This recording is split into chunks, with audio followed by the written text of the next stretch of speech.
स्वागत है बच्चों एम्पैथी क्लासेस 247 में।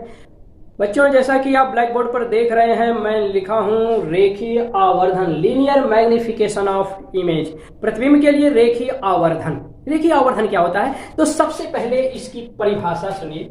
रेखीय आवर्धन की परिभाषा, पहले परिभाषा, इसके बाद इसके लिए आवर्धन के लिए हम आपको सूत्र भी बताएंगे, सूत्र का निगमन भी आपको बताएंगे। तो पहले परिभाषा सुन लीजिए।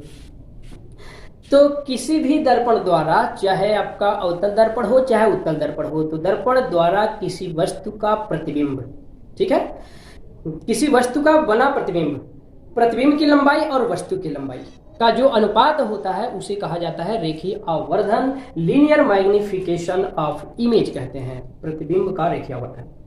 ठीक है, तो किसी दर्पण द्वारा किसी वस्तु के बने प्रतिबिंब की लंबाई और वस्तु की लंबाई के अनुपात को रेखीय आवर्धन कहते हैं। इसे यम से प्रदर्शित कर लेते हैं, यम से प्रदर्शित कर लेते हैं। तो रेखीय आवर्धन यम बराबर हो जाता है प्रतिबिंब की लंबाई, प्रतिबिंब की लंबाई, प्रतिबिंब की लंबाई बटे वस्तु की लंबाई, प्रतिबिंब की लंबाई बटे वस्तु की लंबाई, वस्तु की लंबाई।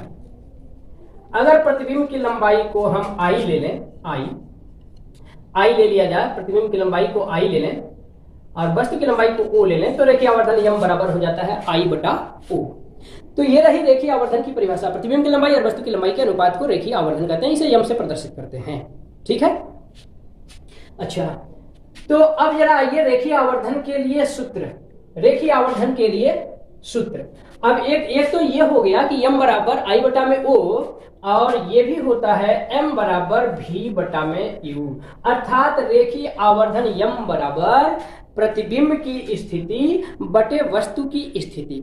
अतः रेखीय आवर्धन यम बराबर हो जाएगा i बटा में o, यानी प्रतिबिंब की लंबाई बटा वस्तु की लंबाई बराबर प्रतिबिंब की स्थिति बटा वस्तु की स्थिति। अब जरा आइए प्रतिबिंब के लिए जो रेखीय आवर्धन है इसके लिए सूत्र। पहले तो अवतल दर्पण के लिए हम आपको बता दे रहे हैं। ये देखिए, ये माना यम1 यम2 एक अवतल दर्पण है जिसका ध्रुव P है, जिसका ध्रुव P, फोकस F तथा वक्रता केंद्र C है, फोकस F है, वक्रता केंद्र C है। दर्पण के सामने कोई वस्तु AB रखी हुई है, इस वस्तु AB का प्रतिबिंब दिखा दे रहे हैं इस अवतल दर्पण द्वारा। ये प्रकाश किरण जो मुख्य अक्ष के समांतर आ रही है, परावर्तन के पश्चात फोकस से होकर लौटेगी। एक प्रकाश किरण ये देखिए जो वक्रता केंद्र से आ रही है, परावर्तन के पश्चात ये अपने ही मार्ग में वापस लौट जाएगी। दोनों परावर्तित किरण एक दूसरे से यहाँ मिल रही हैं, यहाँ बी की छाया बनेगी अर्थात बी डैश होगा। बी डैश से एक लंब डाल देंगे, यहाँ ए डैश हो जाएगा। पूरा प्रतिबिंब वस्तु का बन गया ए डैश बी डैश। एक प्रकाश किरण और हम ले रहे हैं यहाँ से एक प्रकाश किरण और, जो कहाँ जा रही है, जो दर्पण के ध्रुव पर आपतित हो रही है। एक प्रकाश किरण और बिंदु बी से जो दर्पण के ध्रुव पर आपतित हो रही है, तो ध्रुव पर आपतित हो रही है। तो यहां ये देखिए, इस बिंदु के लिए ये जो एपी है, जो मुख्य अक्ष है, ये लंब का काम करेगा, क्योंकि दर्पण में जितने भी अक्ष होते हैं, अनंत अक्ष होते हैं, बोलिए दर्पण के जितने भी अक्ष होते हैं दर्पण पर अभिलंबवत होते हैं। तो बिंदु P पर ये लंब है तो अभिलंब का काम करेगा, तो ये कोण आपका आपतन कोण हो जाएगा, अभिलंब का काम करेगा। तो जितना ये कोण है उतना ही कोण बनाती हुई एपी के साथ, उतना ही कोण बनाती हुई परावर्तित किरण भी जाएगी। ऐसे वाली ये परावर्तित किरण आपकी जा रही है, ये ठीक है। तो ये दोनों कोण आपस में बराबर होंगे, ये और ये परावर्तन के नियम से, ये आपतन कोण होगा और ये परावर्तन कोण होगा। ठीक है, अब जरा आइए देखिए, तो चित्र के बारे में हम आशा करते हैं कि आपको अगर लिखना हो तो आराम से लिख सकते हैं। ठीक है, माना M1 M2 एक अवतल दर्पण है जिसका ध्रुव P, फोकस F तथा वक्रता केंद्र C है। इस दर्पण द्वारा वस्तु AB का वास्तविक उल्टा प्रतिबिंब ए डैश बी डैश बनता है। ठीक है, अब आइए जरा हम देखते हैं इन दो त्रिभुजों को। देखिए जरा, जिनका हम नाम लिखने जा रहे हैं, त्रिभुज ए बी पी तथा त्रिभुज ए बी पी, ये वाला त्रिभुज ए बी पी, ये बड़ा वाला त्रिभुज, तथा त्रिभुज A dash B P, A dash B P, A dash B P. इन जरा दोनों त्रिभुजों को देखिए, ए बी पी और A dash P B dash, sorry उल्टा लिख दिया, ए बी पी और A dash B dash P, A dash B dash P. ठीक है, इन दोनों त्रिभुजों को जरा ध्यान से देखिए। त्रिभुज एबीपी का जो कोण एपीबी है, एपीबी हाई वाला कोण, ऊपर वाला कोण, और त्रिभुज नीचे वाले त्रिभुज का कोण ए डैश पी बी डैश, ये दोनों कोण आपस में बराबर है। क्यों बराबर है? परावर्तन के नियम से। ये परावर्तन के नियम से बराबर होंगे आपस में, परावर्तन के नियम से। आपतन कोण परावर्तन कोण आपस में बराबर होते हैं, तो परावर्तन के नियम से ये दोनों कोण आपस में बराबर हैं। और ये वाला कोण देखिए, कोण बी ए पी हाई वाला कोण, और कोण बी डैश ए डैश पी, ये वाला कोण, ये दोनों बराबर क्यों है? प्रत्येक 90 डिग्री है, प्रत्येक 90 अंश। तो दोनों ही त्रिभुजों के दो कोण आपस में बराबर हैं, तो ये समान कोणिक हुए। समान कोणिक का मतलब समरूप हुए, इसलिए ये दोनों त्रिभुज क्या है? ए बी पी तथा त्रिभुज A dash B dash P क्या है? ये समरूप है।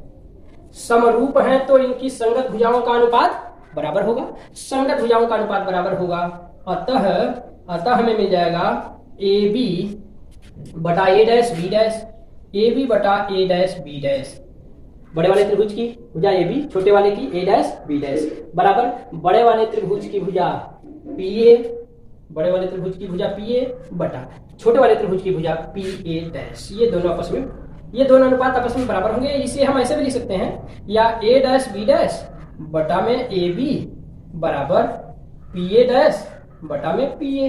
ठीक है, ऐसे भी लिख सकते हैं। अब ये जरा देखिए, ए डैश बी डैश क्या है इसमें? ए डैश बी डैश क्या है भाई? ए डैश बी डैश, ये जो है प्रतिबिंब की लंबाई है। क्या है ये? प्रतिबिंब की लंबाई, प्रतिबिंब की लंबाई है ए डैश बी डैश। तो प्रतिबिंब की लंबाई को आई से प्रदर्शित कर लेते हैं, तो ये आई है। ठीक है, प्रतिबिंब की लंबाई। हाँ, एक चीज और, अब क्योंकि उल्टा प्रतिबिंब बना है तो इसे हम ऋणात्मक चिन्ह के साथ लेंगे। ऋणात्मक चिन्ह के अगर सहित रखें तो ऋणात्मक चिन्ह के साथ इसको रखा जाएगा, क्योंकि ये मुख्य अक्ष के नीचे नापी गई दूरी है, जैसा कि चिन्ह परिपाटी में हम आपको बताएं, तो ऋणात्मक चिन्ह के साथ इसको रखा जाएगा।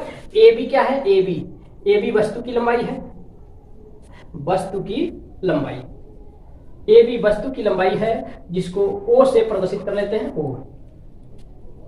पी ए क्या है? पी ए ध्रुव से वस्तु की दूरी यानी वस्तु की स्थिति है। पी ए वस्तु की स्थिति माइनस यू से प्रदर्शित कर लेंगे, ध्रुव से बाई ओर नापी गई दूरी है। और पी ए हो गया। पी ए डैश क्या है? पी ए डैश प्रतिबिंब की स्थिति है, माइनस भी से प्रदर्शित कर लेंगे। अब इन मानों को इसमें रख देंगे तो क्या मिल जाएगा हमें? अतः क्या मिल जाएगा हमें? ए डैश बी डैश माइनस आई बटा ए बी ओ है बराबर माइनस आई बटा में ओ बटा बराबर क्या मिल जाएगा? पी ए डैश क्या है? P A dash minus B है, और ये है आपका माइनस यू।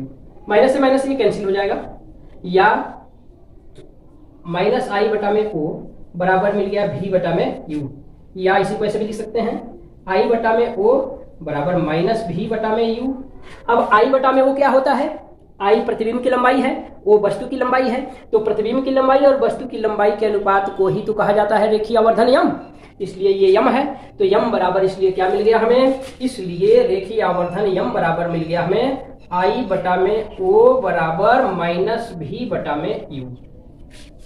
तो ये रहा रेखीय आवर्धन के लिए सूत्र, यम बराबर आई बटा में ओ, यम बराबर माइनस भी बटा में यू।